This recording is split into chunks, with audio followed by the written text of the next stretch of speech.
It involves things like temperature.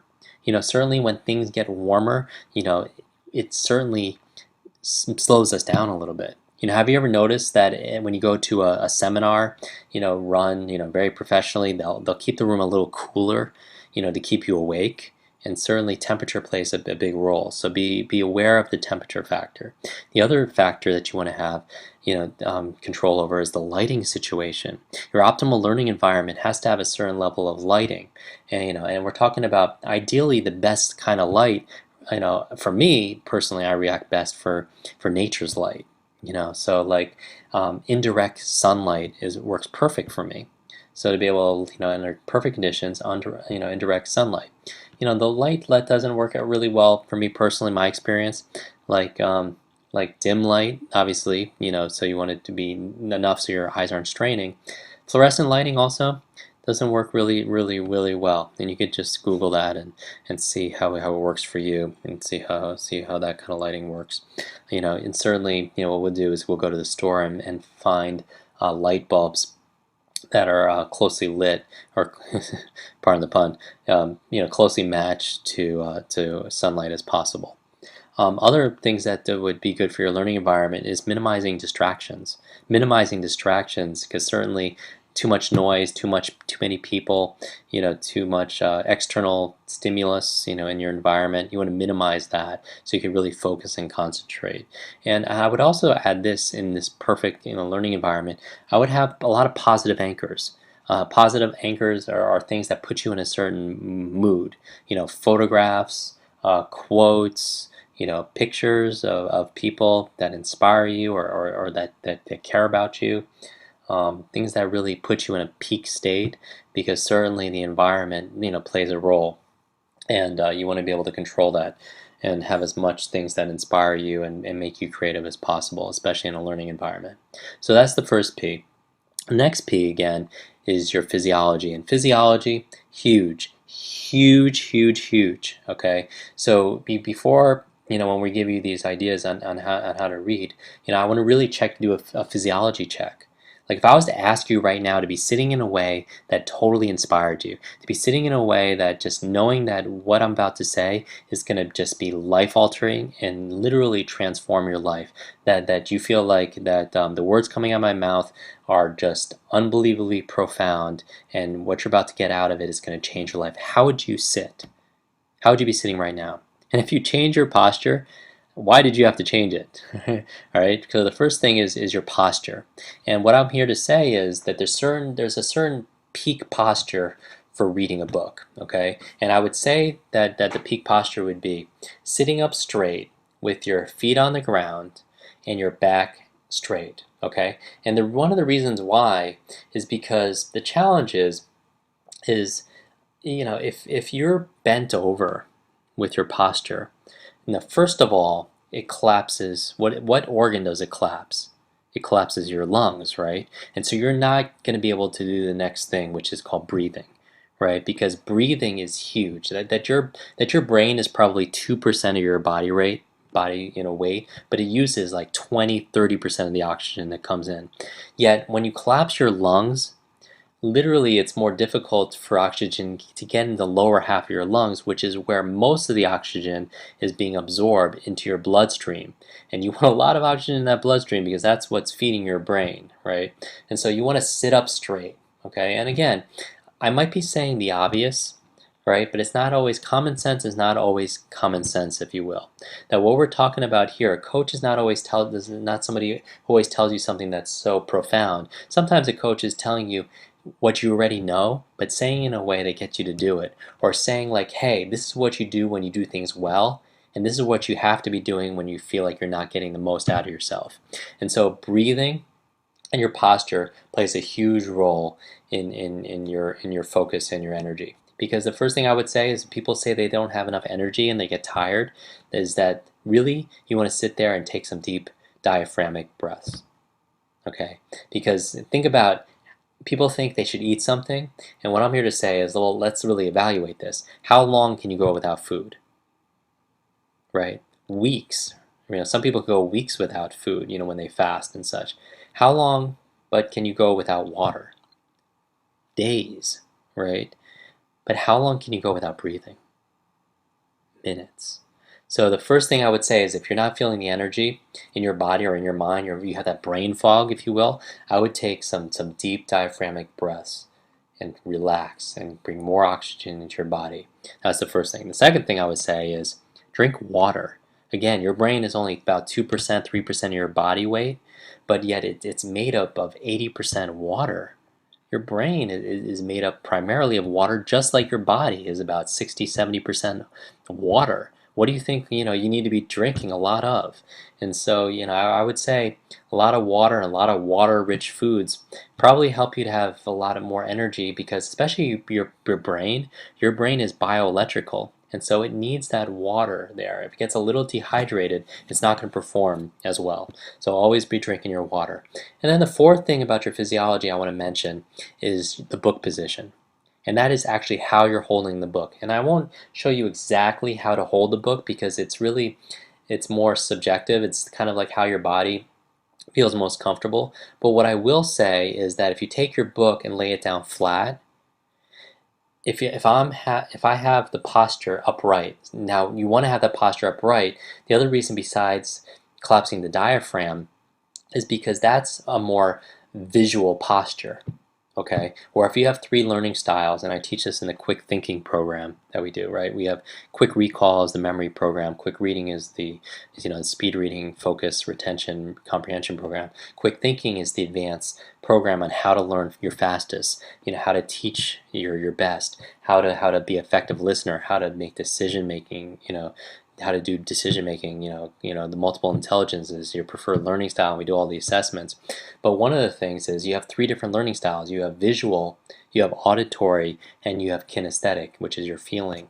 And there's also a corresponding visual physiology in terms of your posture, and your eye movements and your breathing and everything. But what I want to say for this, without going into detail of that program, is that being upright keeps you into a visual mode. And a visual mode of learning is where, and that's what reading really is. It's primarily dominant visual, is that you want to be upright. Here's the challenge. If your book is laid flat on the table in front of you and I'm upright, imagine do those words look smaller or bigger at that angle? That if you're seeing the words on the page at an angle like that, are the words appearing smaller or bigger? Of course, they're smaller, right? So the challenge is what a lot of people do if they lay their book out flat on the table in front of them, they'll want to go directly facing the book. And in order to do that, what do you have to do? You have to change your posture, right? You have to change being upright to being hunched over and slump. Again, getting out of visual mode, getting into kinesthetic mode more, and then also collapsing your diaphragm, which cuts off more of the oxygen to your brain and your mind. So if you don't change your body then, and you want to look at the words under optimal conditions and see as much of it as possible, then if you don't move your body, what do you have to move?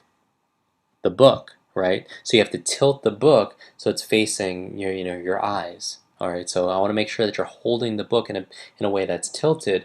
Maybe you're crossing your legs and you're resting the book onto your knee or what have you, but find a book position of holding the book in a way that allows you to see as much of the page as possible at a direct angle as opposed to a slant, and also keeping your body upright. Okay, so that's your physiology. The third P stands for your psychology. And how important is your psychology? Because as I said before, all behavior is state dependent, but certainly all learning is state dependent. Psychology. So psychology plays a huge role in how you're actually going to learn something. Because your mental assets, when we're going back to your attitude and you're talking about your thermostat and you're talking about the state that you're in, all of that plays a role. Okay, and so how would I describe, and this is what what the entire Kwik thinking program is about, just to give you an abridged version.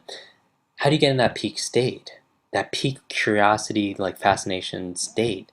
And I would say the first thing is going back, control your environment and control your physiology. Because how many people know that if you create an ideal environment or place, if you will, then your psychology, your mindset, your attitude just gets better automatically. And the opposite is also true. If you're in a place where there's lots of clutter on your desk and a lot of disorganization and there's bad smells in the room or there's too much loud noise, or your physiology has changed because let's say you've had too much alcohol or what have you, all of that changes your psychology because all learning is state dependent. And what puts you into good psychology? Again, going back to your breathing, because as there is, a body-mind connection, there's also mind-body connection. So you want to do the deep breathing because your body affects your mind again. But I would also say you want to listen to, relaxed music. One of the things you could do that change your psychology automatically is playing inspiring music. And specifically the music that we talk about in the Quick Recall program and the Quick Thinking program, there's certain music that puts you into a peak relaxed state, a relaxed state of awareness, a state that they call your alpha state. There's 4 different states of brainwave states: alpha, beta, theta, and delta. And the alpha state, and this is the whole quick thinking again, the alpha state is that state of relaxed awareness. And one of the things that will put you in that state is this kind of music, nature music sounds will do it. What state will also put you in that state? Baroque music.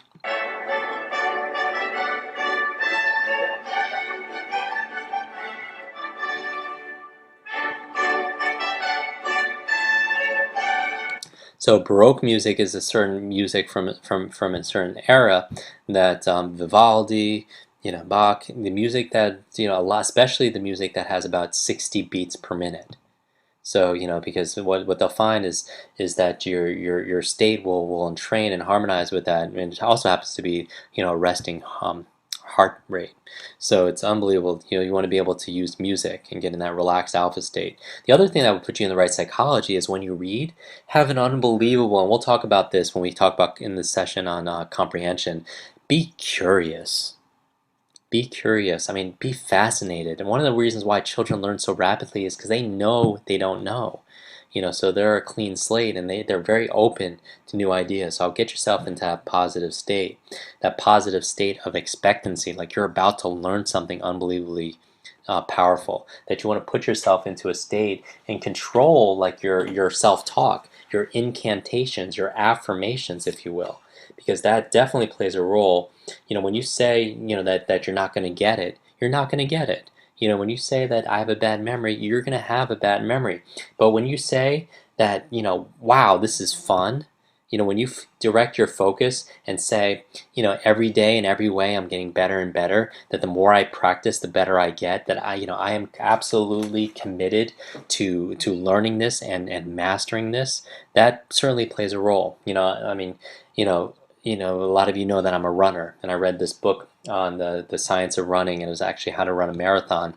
And I was preparing for my first marathon, and the chapter I was reading was on the psychology of running a marathon. Because I was like, okay, I got the training part down, but what's the mental strategies, the mental attitude I need to have when I'm approaching this? And in the chapter it said this: it said your mind is like a supercomputer, and your self-talk is a program it will run. So if you tell yourself that, say yourself, I am not good with names, you will not remember the name of the next person you meet because you program your computer not to.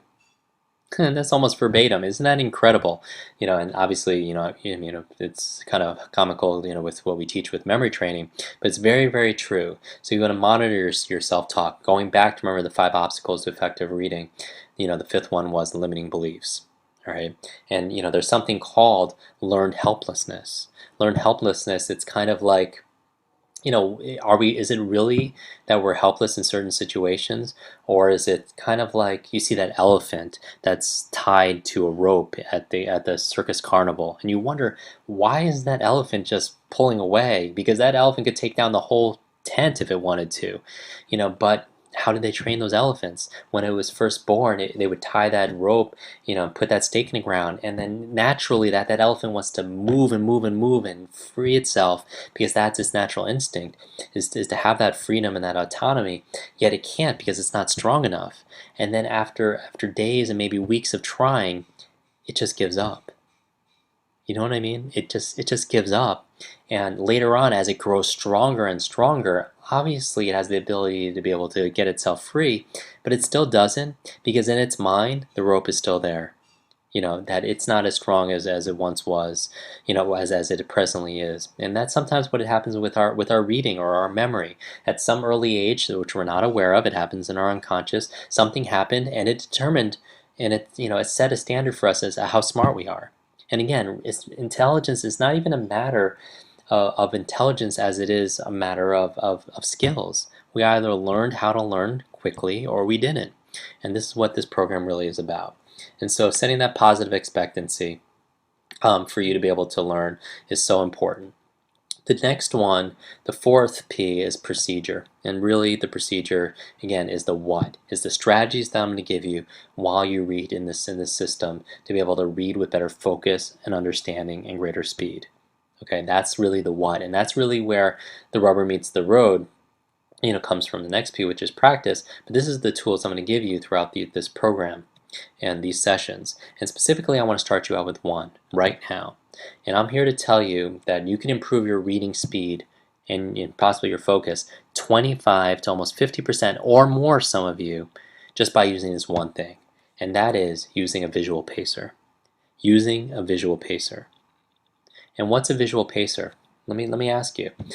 When I ask people to learn how to read, especially children, or if you get a child when they're first learning to read, first of all, they use part of their body to help them focus. What part of their body is it? Their finger, right? And now, depending on what kind of school system you go through, a lot of people are taught not to use their finger while they read. Well, I'm here to tell you that, again, go into that common sense corner of your brain and test it yourself. And I'm going to give you the reason why, but is that using a visual pacer, your finger, your highlighter, a pen, a pencil, even a computer mouse, if you will help improve your reading speed and focus about 20 to 25%, 50%, even more. And I'm not asking you to believe everything I'm saying. What I'm here to say is the expert is not always the person that you're listening to or who is on stage or that's writing the books. You are the expert. You know you better than anybody else. So what I'm here to say is, don't take anything I'm saying as fact. It's a buffet. Find out what makes sense to you, test it yourself, and then keep what works. But I'm going to give you the reasons why that I think that using a visual pacer or your finger while you read will help you and serve you. First of all, children do it. Okay, so it's kind of interesting that the fastest learners on the planet are children, and they naturally want to use their finger to help them read. Second of all, you do it. And you're saying, well, no, when you asked me to read in the beginning of this program when we did the assessment, I didn't use my finger while I read. Well, you didn't, because most people aren't taught to do that. But how did you count the words that you read? So if you're reading it, most of you went like this. When I asked you to count the number of lines you just read, you went 1, 2, 3, and you pointed to every single line. Because your eyes, the third reason why you want to use your finger while you read, first of all, it's very convenient because you carry it along with you at all times. But the third reason is your eyes are attracted to motion. Your eyes are attracted to motion. If something went across the screen right now, a little elephant, when I talked about the story about the elephant pulling out and it just ran across the screen, you wouldn't, look at anything but that elephant because your eyes are attracted to motion. It's kind of like you're a hunter and gatherer, years and years ago, and it's survival, right? It's like you're in a bush, there's a rabbit in front of you. You have to look at the rabbit that's moving, but also if the bush next to you moves, your eyes naturally will look at that bush in your peripheral vision. Why? Because it's like it could be lunch, right? Or you could be lunch. Either way, you better look at what's going on in your environment. So your eyes are attracted to motion. That's the third reason why you want to use your finger. Because when you're using your finger to read, your eyes are pulled through the information as opposed to your attention being pulled apart. All right. Fourth reason why you want to use your finger is it's kind of like how your nervous system is set up. It's like if I ask you, let's say have you ever tasted a great piece of fruit? Like right from the tree or right from the farmer's market, not something that's been waxed and sprayed and sitting in a grocery store somewhere, but like a fresh piece of fruit. Have you ever tasted that? Well, let's say you're tasting a peach. Are you really tasting a peach? In actuality, you're not really tasting the peach as much as you're smelling the peach. Because your tongue really doesn't taste as much of the flavor as you think it does for a peach specifically. What you're doing is you're smelling the peach. But your nose and your mouth are so closely linked, your nervous system, if you will, that you don't know the difference. You know the difference though when you're sick, because when your nose is congested, what does food taste like? A lot of it tastes bland, right? You hold your nose when you don't want to taste something that you have to taste, like medicine or something. But your mind doesn't know the difference because your sense of smell and your sense of taste are so closely linked. Just like your sense of smell and your sense of taste are so closely linked, so is your sense of touch and your sense of sight. Okay, that if we had a little infant here, and you had your car keys, and you said, hey, little Jimmy, look at my keys, look at my keys, look at my keys, and you shake them in front of you, what is little Jimmy naturally going to want to do? Naturally, he's going to want to touch the keys and taste them, right? But touch them, because little Jimmy, from to feel like he sees the keys, he feels like he needs to touch them, because the psychology, again, the nervous system, your sense of touch and your sense of sight are so closely linked, and you don't know the difference all the time. And sorry, here, maybe you do. If if someone loses their sense of sight, how do they read? If someone loses the ability to read with using their eyes, how do they read? They read with braille, right? Using their sense of touch.